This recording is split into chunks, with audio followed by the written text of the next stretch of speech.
right, that's my cue. It's time to get started. Um, I do see we have several folks that have joined us. Thank you so much all for being here. Greatly appreciate it. And we invite you to add your name and your title and your organization to the chat box. Several have already done that, and we are very grateful for that. So this is our first webinar in this 4-part series. So today we will be learning more about the creating a successful community outreach and education program aligned with your CHNA. Again, welcome. And before we take off, I'll introduce myself. My name is Kim Mayo, and I am the Telehealth and Outreach Program Manager with the National Rural Health Resource Center, which of course is providing today's webinar. The Delta Region Community Health Systems Development Program is funded by the Federal Office of Rural Health Policy in collaboration with the Delta Regional Authority. As you noticed, today's webinar is being recorded, and we will post to our website for anybody who might have missed it or wants to watch again. If you're able to connect your video feature, we greatly appreciate it. If you have dialed in, you can press *6 to unmute your line if you would like to speak. You can also communicate through that chat feature. And Caleb and myself will be monitoring that. So again, if you haven't already, let us know who's here with joining us in that chat feature with your title, your name of your organization, and your role. That would be great, and your name. These are upcoming, so as you can see today where we are, and then you can see the next 3 that'll be coming in the next 3 weeks. So some great educational content that will be rolling out, and we hope that you all can join us for that. So we always want to put this slide up and acknowledge that the center is committed to diversity, equity, inclusion, and anti-racism. And you can learn about more additional resources from our website and our commitment to this initiative. All right, Caleb will launch that pre-polling. And it truly is my pleasure to just one second, to introduce today's speaker that's with us today. Amy's been with us before, but Amy Yeager is the Vice President of Strategic Services of Legato Healthcare Marketing, and she has over 10 years of experience in healthcare marketing. She is active in rural healthcare advocacy and was recognized for this work in 2015 as a Rural Health Ambassador by the Rural Wisconsin Health Collaborative. She has also served as a clinic director for a family medicine and behavioral health clinic in Black River Falls, Wisconsin. She works with clients throughout the country to improve their marketing, growth, and strategic plans. So Amy, we'll turn it over to you. Sounds good. I will share my screen. I lost the PowerPoint. Let me go up here. All right.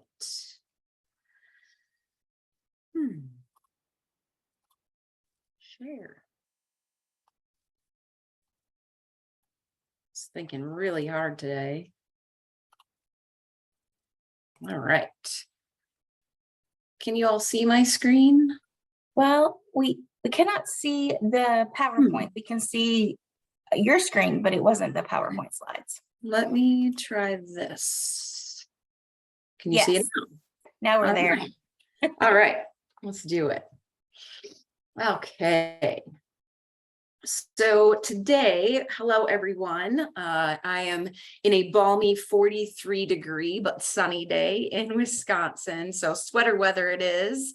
As we go through our little presentation today, you'll be hearing about 3 things that are really instrumental in our how we create a good community outreach plan and really get it all together in one spot. So you saw some of the polling questions that are related to some of those components, and hopefully you've had a chance to answer those. We're going to go over the 3 components. We're going to talk about the tactics for putting that all together. We're going to talk about the strategies that are needed for good communication about those 3 items. And then evaluation, and how do we know that what we're doing is actually working? So we'll talk about that. So your first polling question was integrating strategic plan, community health needs assessment, communication, marketing plan.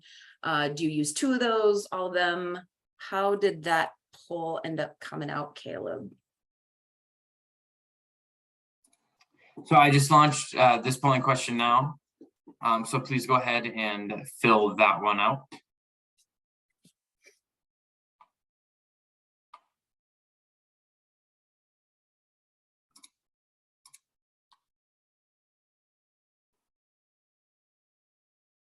All right, leave it open here for just a few more seconds. Looks like we're getting some good feedback. All right, and I'll go ahead and share those with you. Oh, okay. Interesting. All right. I'm excited about this. This is going to be a good one for y'all today. All right. So I'm a big fan of this particular TV show, and just wondering, when you're looking at this, as you reflect on this and answering that first polling question, you might fall into one of these lovely little groups from one of my favorite shows called Schitt's Creek. And you've got the stage where you're like, oh gosh, yeah, I don't have a clue where to begin.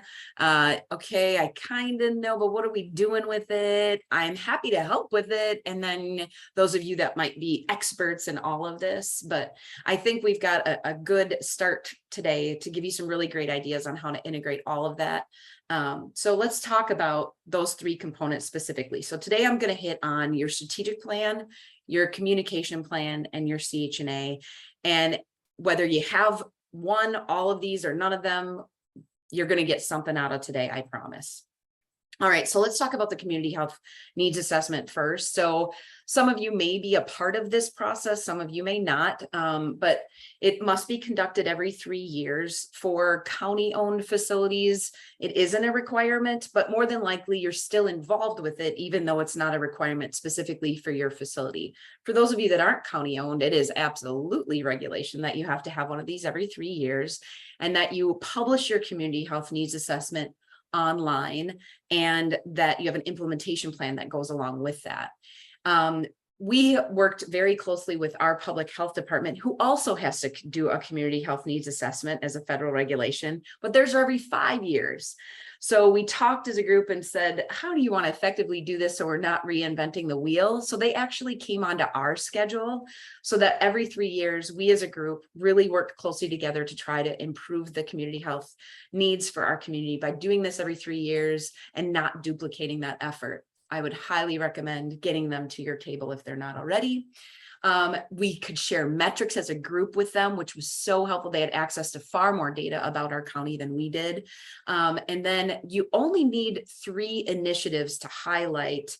Your public health team might go higher than that, but at minimum, you have to have 3 initiatives that you must be trying to address. You can't be a master of everything, right? So those 3 very common across the country. We often see behavioral health or substance use disorder, obesity. Those are some of the common ones that we often see, and trying to address those and move the needle on those. 3 years goes fast, right? But you only have to do 3. I'm seeing with some of my clients, they've got 7, 8, 9 initiatives that they're trying to tackle. That is far too much to move in 3 years. So remember that that requirement is only 3. So also a component that is required is an annual implementation plan. This is a living, breathing document that you're working on each year as a result of that community health needs assessment and the 3 top initiatives and how you're addressing them and how you're going to move them. So your metrics are really important. And I think that's why public health is such an important component. County health rankings, that was a huge metric for us. For example, we looked at mental health days in our county. It was 6.1 mental health days that people were taking in our county per month.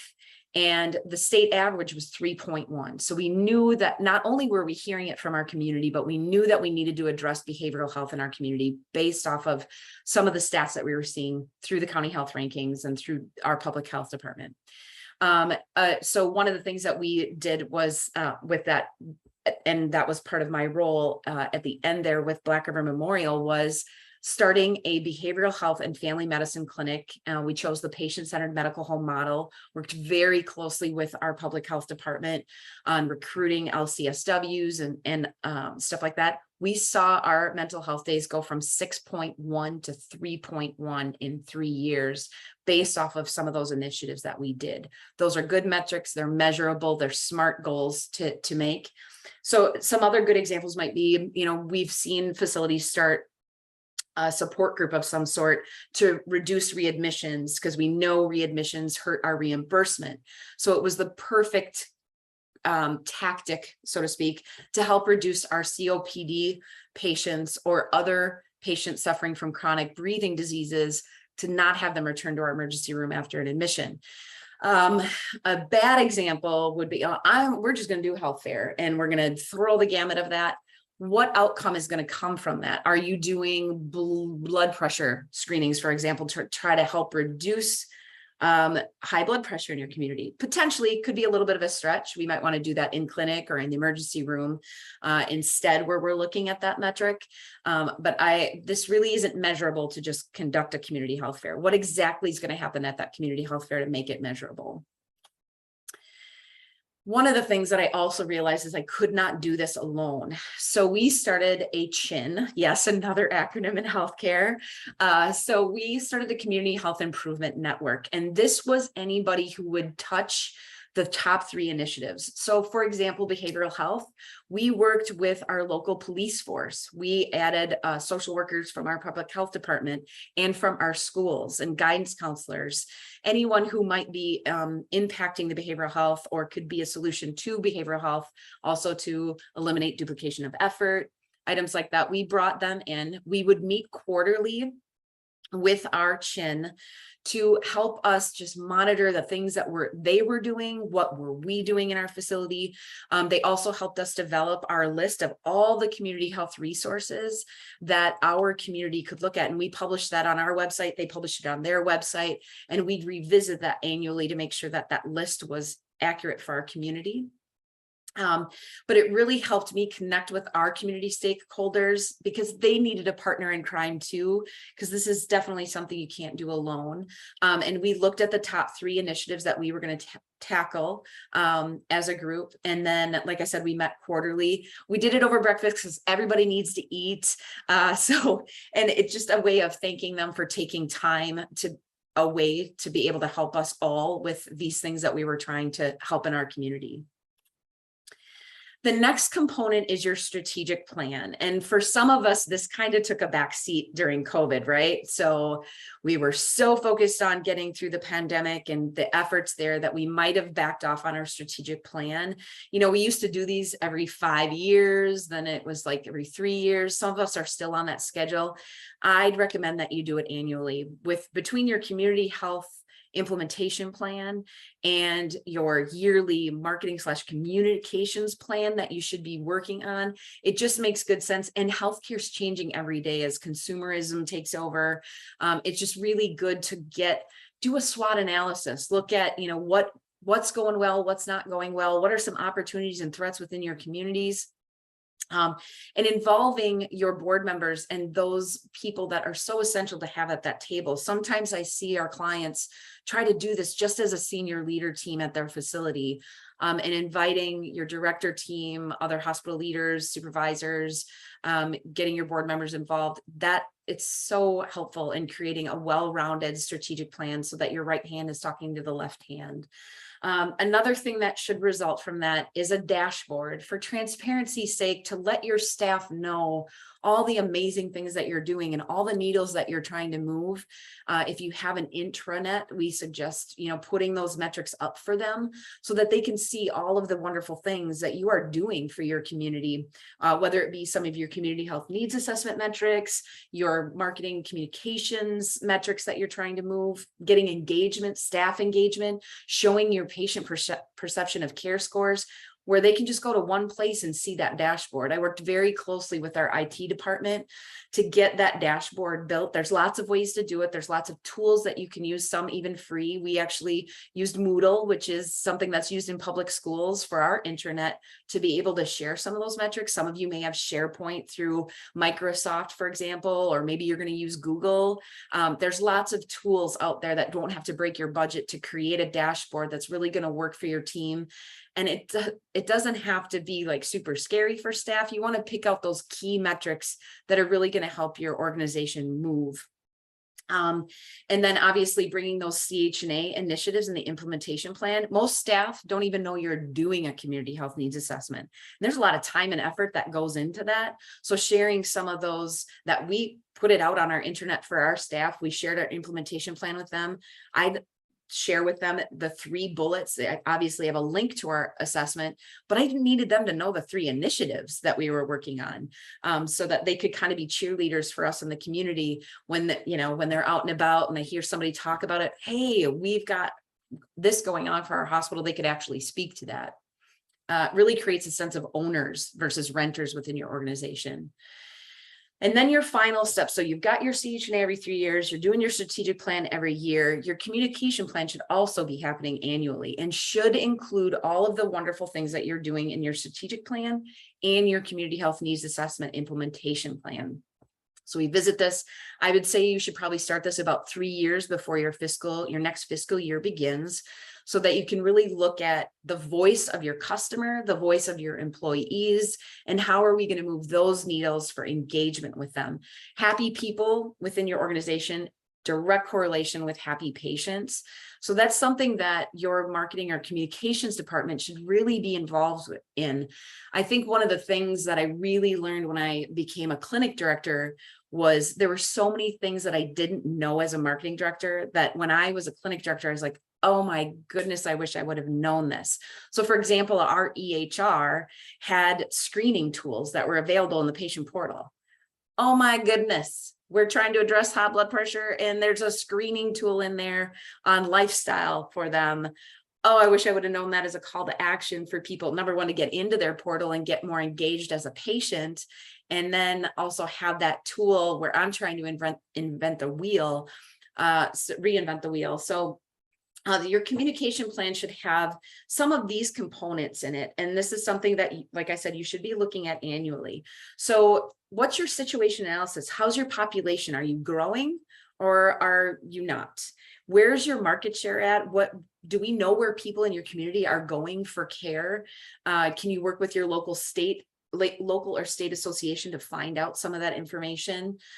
County health rankings, that there's some data in there that you can definitely use in your communication plan.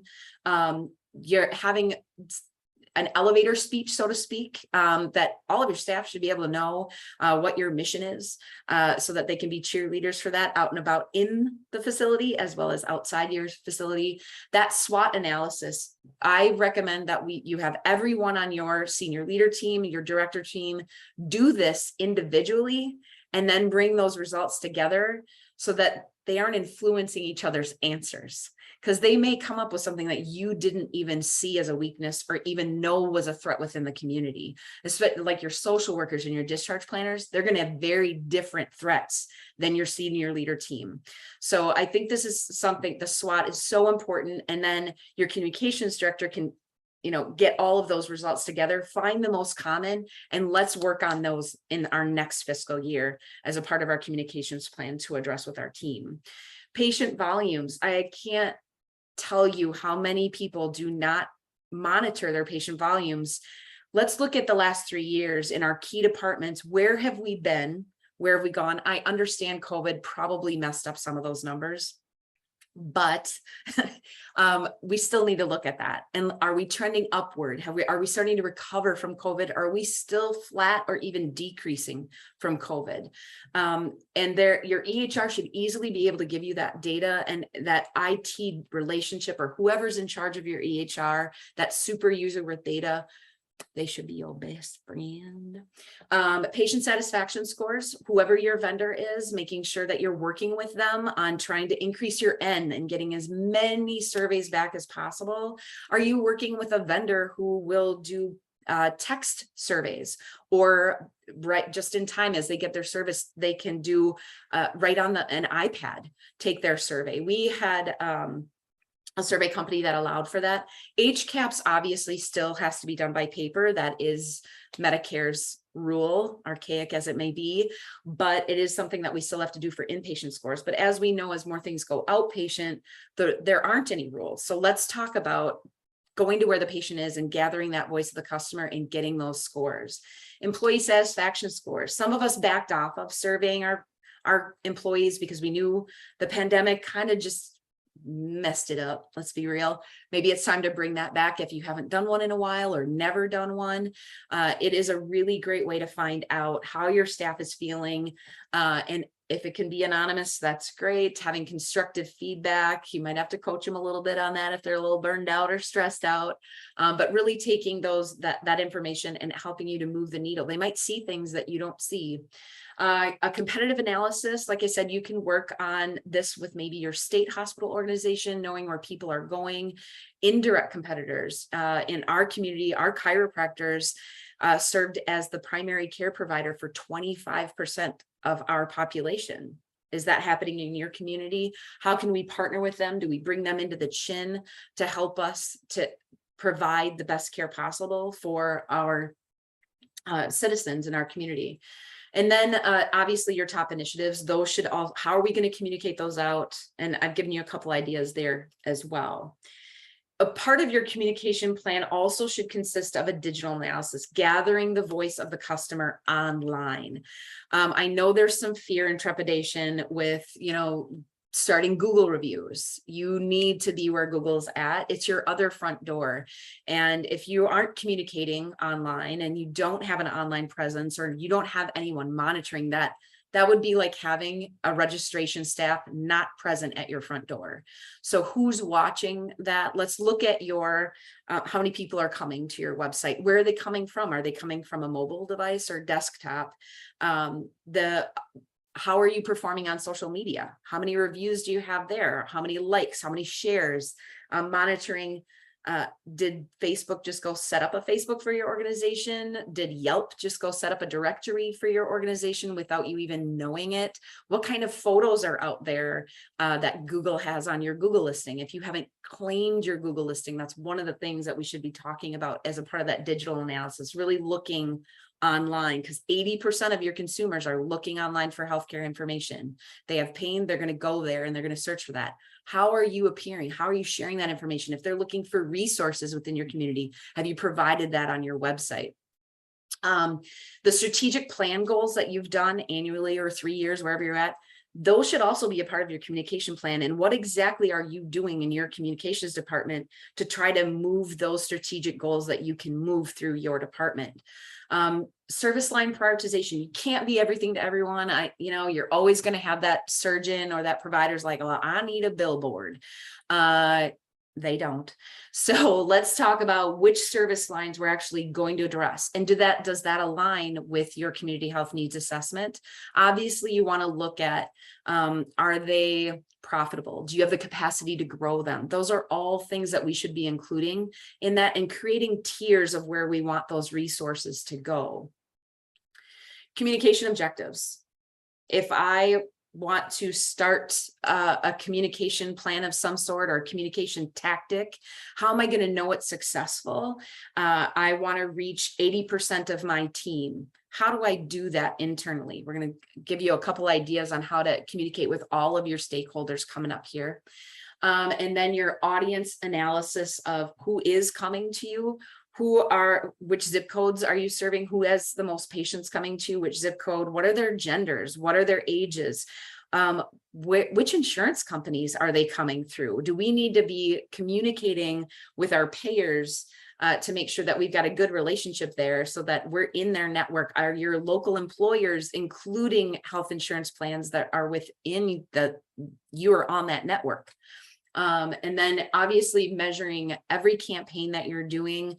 I know that's hard with like billboard and radio. You're not really going to know how many people have seen that. Digital gives us a little bit better pulse on that. If I do a digital campaign, I can easily see how many impressions, how many people saw what I've put out. Social media, how many people have seen my organic post about my new support group that I'm putting out, and then how many people show up to that support group. Those are metrics that are built right within that, and being able to come up with that evaluation is really important. This is an example of what we have for a communications calendar, a marketing calendar that we use with our clients, where we'll lay out the whole year. So these are all the tactics that we're going to use. This is when we're going to do it. Sometimes it'll be the hospital. They're going to be the solely responsible for that. We might be their partner in crime in that. It might be a community member who's going to conduct a support group for us that ties directly to our community health needs assessment. It's so helpful to lay out the whole year, and this will align perfectly with your strategic plan and your CHNA as well. So communications plans, right? We're doing all this great work. Now we need a way to communicate about it. So who do we communicate to? Well, I see 4 key groups, right? We've got the community itself. We've got our board and our hospital leadership. We've got our staff, and then we have our referral sources. So let's talk about how we communicate with those.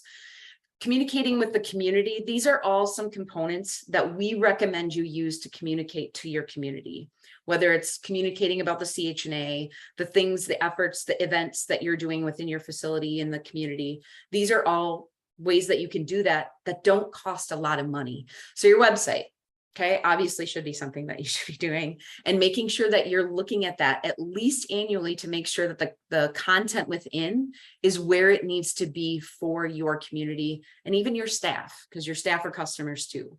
Your social media, are you updating that? Have you updated your elevator speeches on those and your description, and making sure that you've got out there what you want people to know? I would highly recommend, if you do not have one, you start a patient family advisory council. We would intentionally take patients who filed a complaint with us and put them on our advisory council.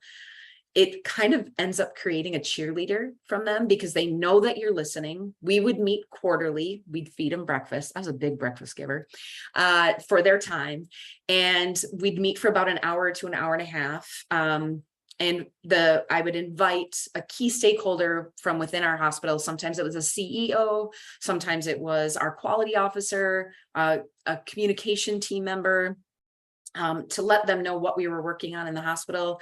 They would give us feedback. We were looking at having new chairs in our inpatient unit, and they actually came and test drove some of the chairs that we had and gave us feedback on that. We had whiteboards in all of our departments, outpatient, inpatient. We had them evaluate all of our whiteboards from their perspective to let us know that whiteboard actually, we completely ended up changing our whiteboard to fit their needs, not our needs. So that was essential. They did stuff like that for us all the time. Our website, they gave us feedback on that. Those quarterly meetings were so effective in sharing all of the things that we were doing. And then you've got these really great cheerleaders out and about in the community that represent, without even knowing they're representing the hospital. Having a community ambassador, being a community ambassador, getting out to the community at different things, joining the Rotary, a Lions group, or some folks still have JCs, a parent teacher organization, and having representation at those they're always looking for speakers, guest speakers, and you can be that conduit to help them with that and also deliver your message. And then your community benefits report. This is something you should be doing annually, and sharing what it is that you're doing for your community. And I'm going to show you an example of one that we did for ours that I think is really pretty. And this is something that can be sent. Sometimes we'll make this a part of our community publication that we're putting out 3 to 4 times a year. You obviously want to put this on your website. Within your patient portal, you could link to that. Within your waiting areas, there's different things, different places you can put that. And this is an example of one that we did. You'll notice it's very graphic. And these are the key things that we wanted the community to take away. Our staff, our board members, everybody sees this. So this was one that we did for our community health needs assessment, sharing the top 3 initiatives, who is all involved in that CHN, their Community Health Improvement Network, and then the key things that we heard in that community health needs assessment, to know that we've actually heard them and shared that data with them. And it looks beautiful. I'm sorry about that, but it shares really helpful information to your key stakeholders within your community and your community as well, that we needed that survey information from you, and this is what we got. Thank you so much. It kind of really helps move that. So the next thing is another polling question, and this is just to kind of help me guide the next part of our conversation. And I just would like to know, you in your organization, are you totally responsible? Are you partially responsible? Or you're not responsible at all for your internal communications to your staff?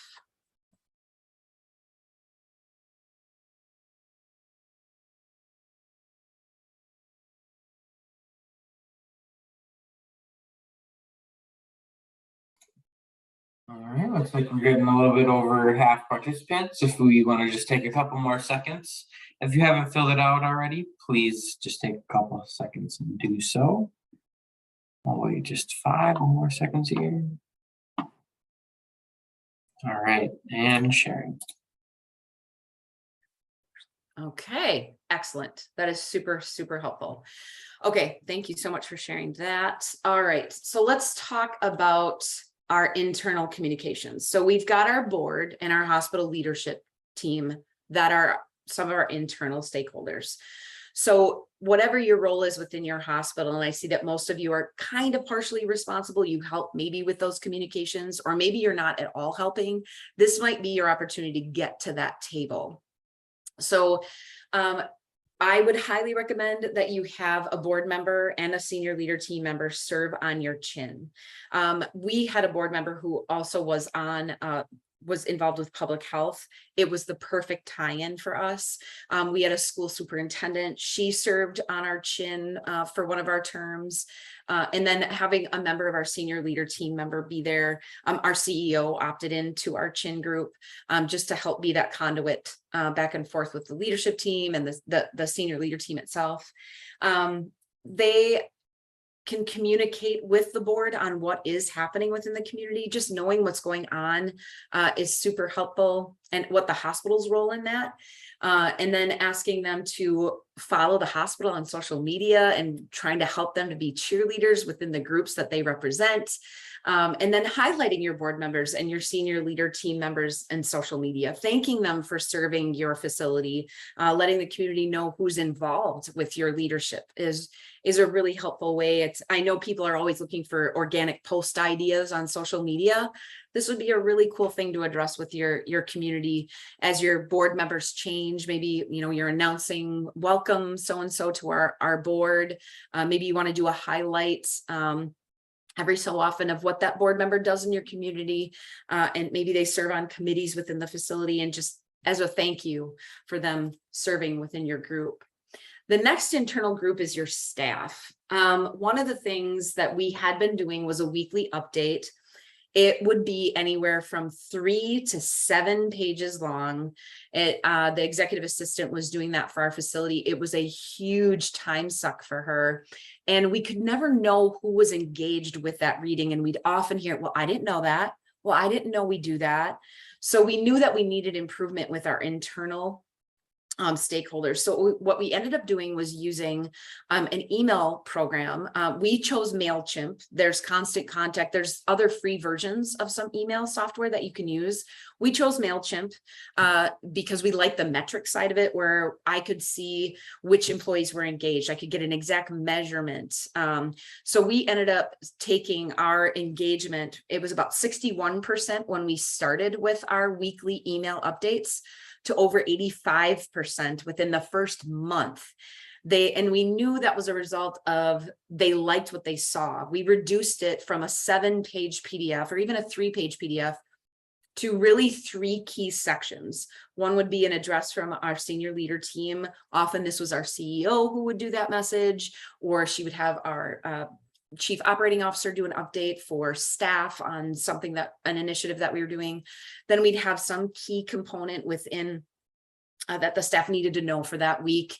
It could be something as simple as hospital week's coming up, these are the events that we've planned for you. And then the last section, we partnered with HR, and they would do introducing our new employees that we're starting. And if we had any departing employees, retirements, et cetera, they had their own little HR section for introducing new employees. An intranet page we developed just for communication so that staff knew where to go if they needed to know something. We would share key statements. They're just bullets, no paragraphs at all. And I would say that in the weekly update as well.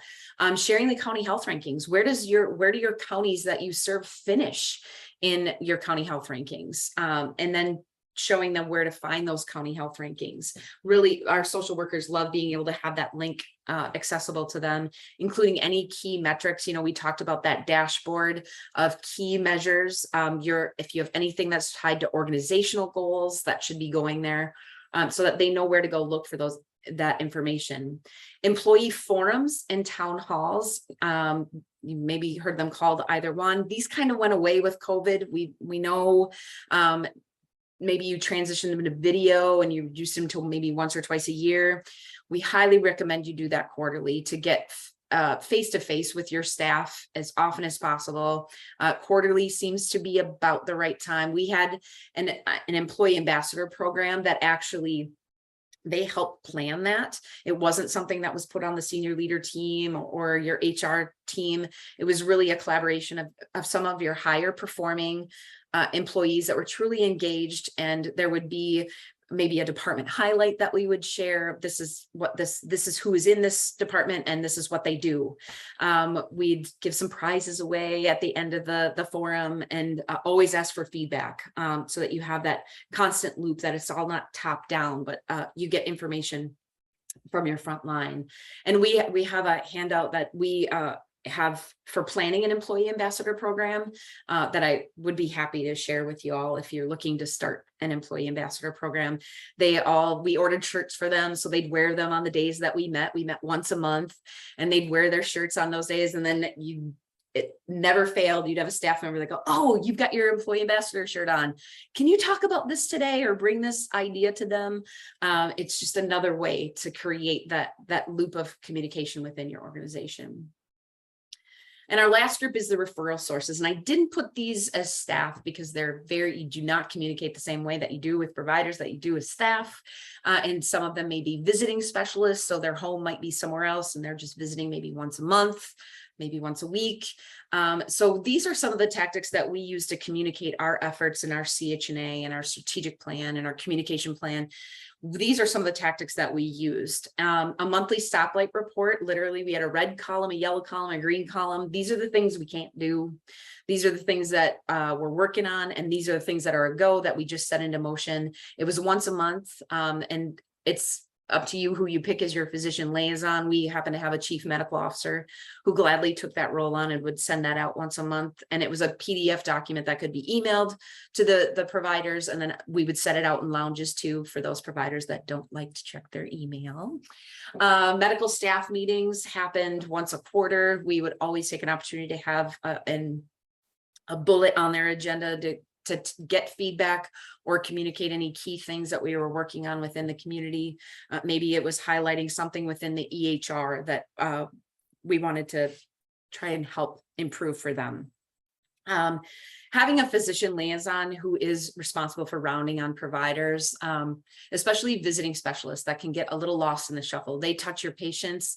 They can be a front line for your community, and we want to hear from them, especially outside looking in. They're a great set of eyes for you, and just getting 5 seconds with them to get some FaceTime with them and ask them how things are going. What can we fix? Do you have everything you need to do your job? Those sorts of things. And we would do that quarterly. Some institutions do it monthly, but physicians don't have a lot of time. So, but trying to do some kind of rounding from the senior leader team, and they would spread it out amongst themselves. Like the first quarter, CEO was going to do it, COO would do it the next quarter, that kind of thing. And then in your workflows within your EHR, having somebody at that table to help be that communication conduit for your EHR, and referrals to within your organization. If you can make that as easy as possible, they're not going to send their patients out, because we've made referrals so incredibly easy for them. And that can help access issues that you might be having, which we also see in some of our community health needs assessments. So let's talk about evaluation of all the things. So we've done all these components. Maybe you're just going to pick 2 to try next year in 2023. How do we know they work? Obviously, your CHNA, you have to evaluate your progress every 3 years. So we look back, what did we say we were going to do, and how well did we do? Your implementation plan offers that really yearly. What are our metrics? How did we do? Where are we going? Your strategic plan, you should have some key performance indicators that you've chosen as your metrics to help you move. How do we do? And are we communicating those metrics so that people know where we're at on what we said we were going to do? Did we maintain satisfaction among our employees, among our patients, or where are we trending there? And not forgetting to look at those numbers. I know that's kind of taken a back seat for some people since the pandemic, but I think it's really time to get back on that to help us improve our patient care. Your communication plan, if you said you wanted to hit 80% of your staff in an email each week, did we hit that in MailChimp? I can go out and look at that metric. Outmigration, this might be something you need to work with on your state hospital association or a vendor of some sort that can get you that market share data to see where the people within your zip codes that you serve are going. It might be a key partnership for you to really understand where your folks are going for their care. And if we're trying to improve hypertension or obesity without providing primary care to as many people within our area as possible, it's going to be hard to move that needle. And if they are out migrating, why are they out migrating? So some of those key partners that you can choose for market research data or market share data can help you determine some of those tactics. And then obviously your volumes, making sure that you're looking at your volumes. You can have reports automated right out of your EHR that you can see. And IT was my best friend in coming up with metrics for everything and helping me create that dashboard.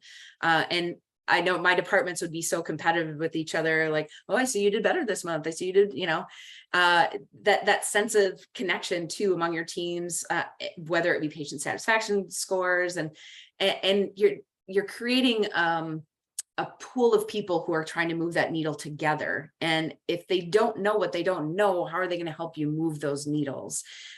Your front line is critical to helping those needles. And if they don't know the numbers, don't be afraid.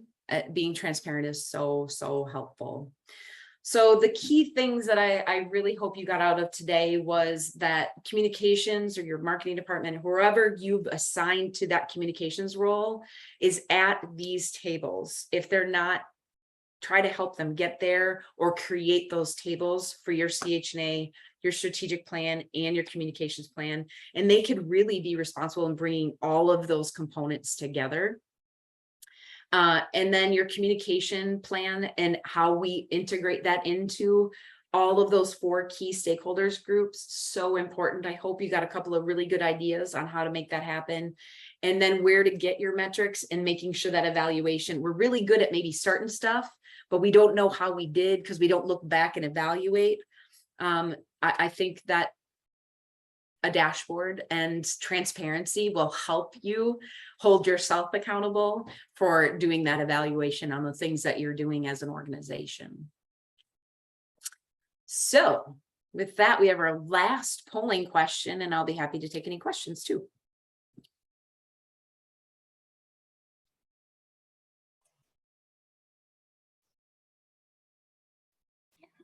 Thank you, Amy. That was great content. As you all are completing the poll, if you would like to have ask a question, add comment, you can use the chat box, or you can unmute yourself as well. We'd love to hear from you.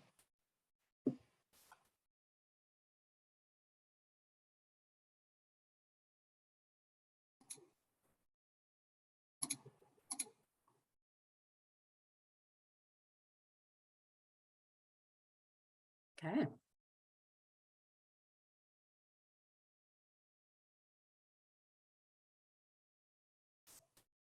One more set of questions for you here as well. Okay. These are the post-polling that helps measure knowledge gain. This is the mirror image of the ones I launched at the beginning.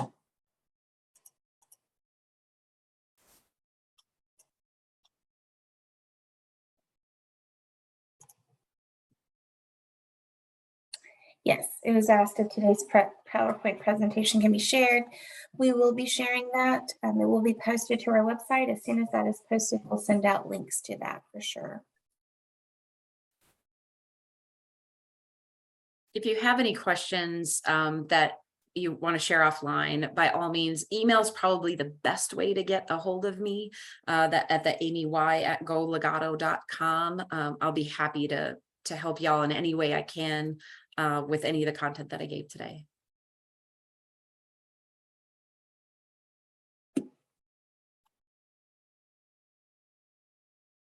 Yeah. Well, all right. We have a pretty quiet group, I think. That means you covered it all, Amy. You did it. Perfect. We do really thank you. We thank you, Amy, so much for this content and providing this time with us. Next week on November 3rd, which it's hard to believe next week is November, but we're there. We'll be talking about how to communicate who you truly are as an organization. And will you be providing that content for us as well? Mike Milligan will be on next Okay. Thursday. Mike will be with us next week. Well, great. He'll be so that sounds like another great topic. So we hope to see you all back next week, and if not before. So thank you all. Have a great rest of your day.